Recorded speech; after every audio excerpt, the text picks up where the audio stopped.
Hi, Trig. Round two of this. I recorded this video this morning, and it turns out my microphone wasn't working properly. So hopefully this time it is, but we're all figuring this out. Technology, I'm an old person. It's hard for me, okay? Just leave me alone. All right, here we go. We're in 5.3. We're getting ready to finish up 5.3, which is good, which feels weird because we're doing all this stuff with the cornerstone, which was chapter 4.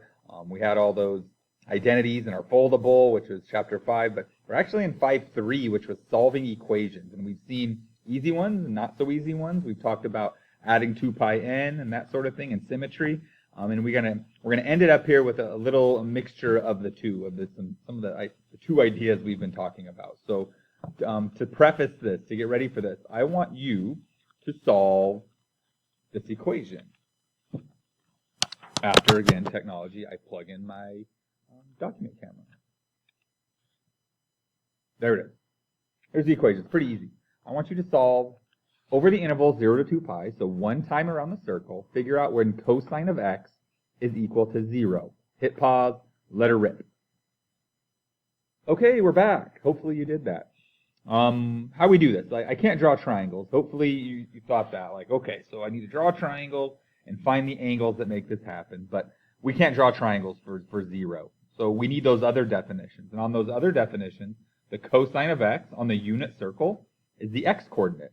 So this is just like saying, what angle do I have to be at so that the x-coordinate is equal to 0? Well, not here. The x-coordinate is 1. It would be here at pi over 2. That's negative 1. And here at 3 pi over 2. And then we're done, because it just says one time around the circle. So one time around the circle, I have two solutions. There are 2 times when this thing happens, pi over 2 and 3 pi over 2. Now, let's see what happens when we start changing the period with that. When instead of an x, what if it's a 2x, something like that. So I'm going to take us to a Desmos. There it is. And I already have it graphed. I'll take it off for a second. Here's the 0. Here is 2 pi. It's over here, 2 pi. So between 0 and 2 pi, we're looking for when cosine of x, well, here it is equal to 0.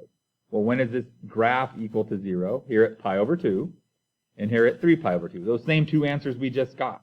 So with this typical type of problem, cosine of x, one time around the circle, would have 2 answers. It shows up twice. Okay, well, let's look what happens when I have cosine of 2x. When is cosine of 2x equal to 0? Okay, here, here, here, and here. Okay, so when it was just x, there were 2 solutions.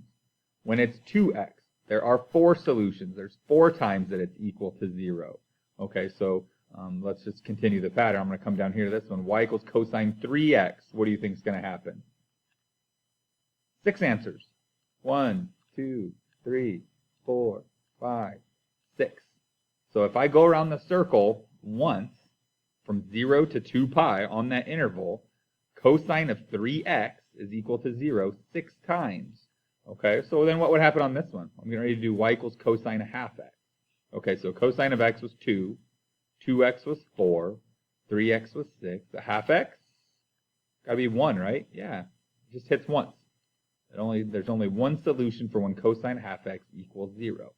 So just because it's going to say keep it on the interval 0 to 2 pi, we're going to get a different number of answers than we're used to. So we're going to have to do something a little bit different to make that happen. So let's go ahead and look at the notes, the real notes, if we want to call them that, okay? 5-3-3, no, I want, stop looking at me. Just kidding. So here it is. This will happen when we have that direction that says keep on the interval 0 to 2 pi. If they're giving you an interval, one time around the circle, over the interval, and we've changed the period, it's not just an x anymore, it's a 2x or a 3x or a half x, then there are going to be a different number of answers than we're used to, and we're going to have to account for that.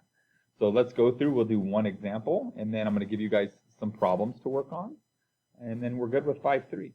So there it is. Solve over the interval 0 to 2 pi, and there's a number in front of the x. There's a period change. I'm shrinking the slinky down, so between 0 and 2 pi, it's going to do what it's going to do twice as fast. It's going to do it twice as many times. So now we're going to solve this equation just like we were before. Okay, so to solve this equation, I need to divide by 2. That's not too bad. Next, this 2x thing, how did we learn to deal with that? I think we did a u substitution. We said instead of dealing with a 2x, what if I change that to a u and then solve that equation? Okay, so sine of u equals negative root 3 over 2. Okay, well, when is sine negative? Sine is the y coordinate. Sine is negative in the third and fourth quadrants. I label my sides opposite over hypotenuse, opposite hypotenuse, opposite hypotenuse. We're looking for those angles. Okay, well, what angles makes this? Well, that's a 60-degree angle is my reference angle, so that's pi over 3. From here to here is 3 pi over 3. One more, 4 pi over 3. From here all the way around is 6 pi over 3. Back it up one. That's 5 pi over 3. So just one time around the circle, 0 to 2 pi, that's what the directions said, I would get 4 pi over 3 and 5 pi over 3. But what we just found out, what I showed you guys, was that we are going to have twice as many answers. Because this is a 2x, I'm going to have to go around the circle again and get 2 more answers to double my number of answers. So 4 pi over 3, 5 pi over 3, I'm going to go around again. Okay, so all the way around again would be 3 more. So 5, 6, 7, 8, 9. 10 pi over 3 would be this one. And 11 pi over 3 would be this one. You know what the trick is? I just need to add 2 pi. I need to go from this one, which is 4 pi over 3, and then add 2 pi to it. Well, when you add 2 pi, you're adding twice as many of these denominators, 2 pi. So I'm going to add 6. If I add 6 to this, I'll get 10. If I add 6 to this, I'll get 11. Okay? And I get these 4 answers. 4 pi over 3, 10 pi over 3, 5 pi over 3, 11 pi over 3. If you're looking at these and you're scratching your head, then you're picking up what I'm laying down. It says to solve between 0 and 2 pi. Keep your answers, all my answers have to be on this interval. And 11 pi over 3 is too big. 11 pi over 3 is way bigger than 2 pi. 10 pi over 3 is way bigger than 2 pi. So what gives? Why am I even doing this? The answer? Well, we haven't solved for x yet. All we've solved for is u, which is 2x. We've just solved each of these is actually only equal to 2x. Okay, so to get it equal to x, we need to divide by 2 on each one of these. If I divide these fractions by 2, if I divide these by 2, you double the denominators. So if I double the denominators, or cut the numerators in half, we get these answers. Those are what x are equal to. So again, let's recap real quick, and we'll do one practice together. If we have a change of period, so that's a number in front of the x, and then the directions say over the interval, we're going to have a new number of answers, not the typical number. If this is a 2, you have to go around the circle twice, double your answers. If this is a 3, you'd have to go around 3 times and get triple the amount of answers. If this is a half, you only need half as many answers. But this is what we're going to have to do because our last step is going to be to divide by that number. So it's going to seem like they're too big, but they're not, because when we divide them by 2, we would get 11 pi over 6, which, by the way, is just less than 2 pi. 12 pi over 6 is 2 pi. This is 11 pi over 6. So this fits in our interval.